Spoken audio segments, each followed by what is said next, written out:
I lost my wife twice. The first time was years before she died. I didn't realize it was happening until it was too late. My name is George Whitman. I'm 76 years old, and I've never told this story publicly before. And what I'm about to tell you has followed me every night for years. This is not the story of how I lost my wife. This is the story of how I lost her long before she died. And if you are in a relationship right now, it does not matter how old you are or whether you have been married for 1 year or 20 years. You need to hear this. Because the mistake I made can destroy everything you love, and you won't even notice it happening. My wife's name was Nancy. We were married for 39 years, almost 4 decades.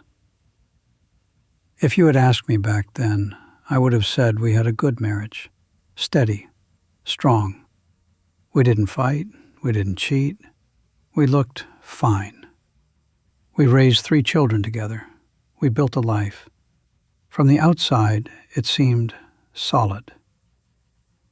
But no one ever told me this. You can share a home with someone for decades and still not truly know them. You can sleep in the same bed, eat at the same table, raise children side by side, and still be strangers in the ways that matter most. Nancy died 6 years ago. Breast cancer. Diagnosed in January, gone in May. About 5 months from "you're healthy" to "she's gone."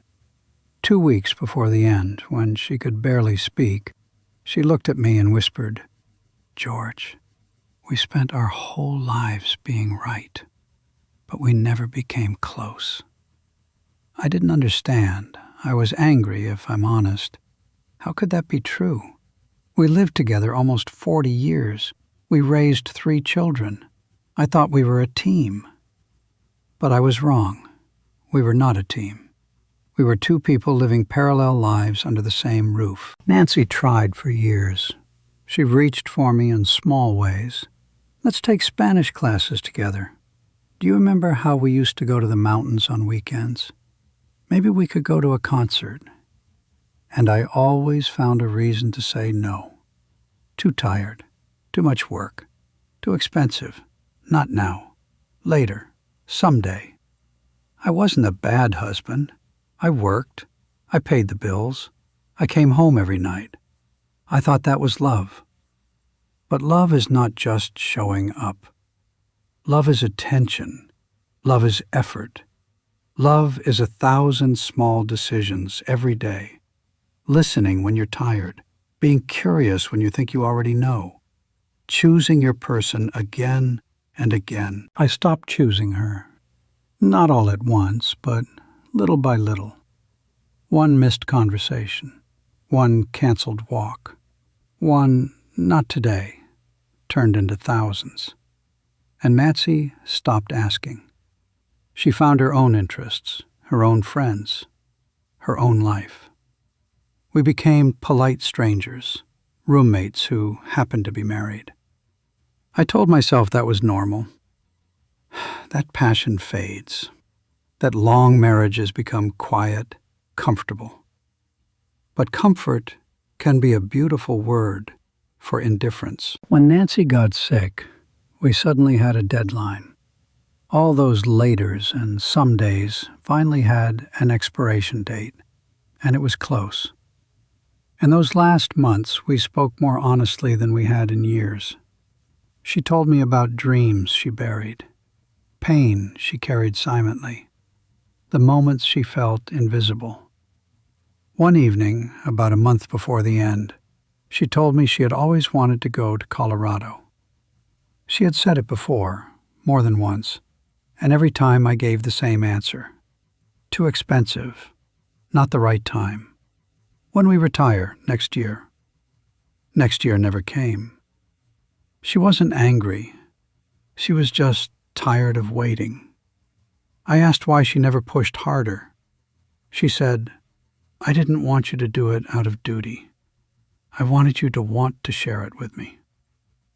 That sentence broke something in me. After she died, I found something in her closet, a recorded tape, her voice, calm, honest, and devastating.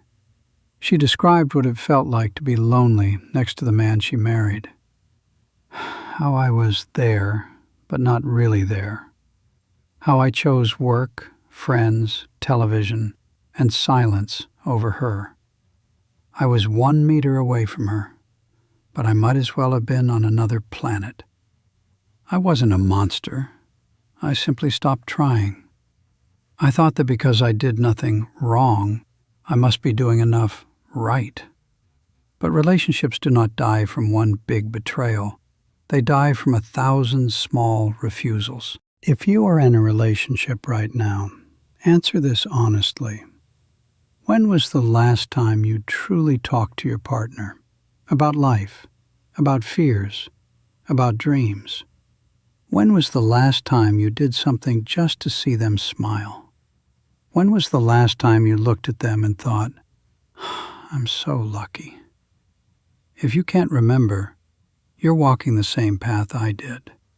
Your partner will not be here forever, and when they are gone, there is no second chance.